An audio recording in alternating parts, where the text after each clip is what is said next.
हामी सबै एउटा यस्तो दौडमा छौँ जसको कुनै अन्त्य छैन। हामीलाई लाग्छ अलिकति धेरै पैसा भए खुसी हुन्थे, एउटा राम्रो घर वा गाडी भए खुसी हुन्थे, वा त्यो मान्छे साथमा भए खुसी हुन्थे। तर कहिले सोच्नु भएको छ आज तपाईसँग जुन कुरा छ त्यो पाउनु कुनै बेला तपाईको ठुलो सपना थियो, तर के आज तपाईँ खुसी हुनुहुन्छ? सायद छैन, किनकि हाम्रो मनले सधैँ त्यही कुरा खोज्छ जुन हामीसँग छैन। प्राय हामीले जे पाएका छौँ त्यसलाई वास्तै गर्दैनौँ र जे छैन त्यसको पछि भागिरहन्छौँ। यही कारणले गर्दा हामी कहिल्यै पूर्ण रूपमा सन्तुष्ट हुन सक्दैनौँ। यदि एकछिन रोकेर शान्त भएर आफ्नै जीवनलाई हेर्ने हो भने थाहा हुन्छ खुसी कतै टाढा छैन, यो त सधैँ हामीसँगै हुन्छ।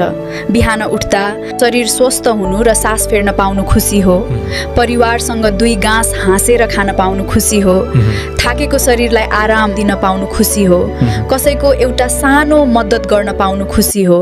यो संसारमा हामी सबैजना छोटो समयका लागि आएका पाहुना मात्र हौँ।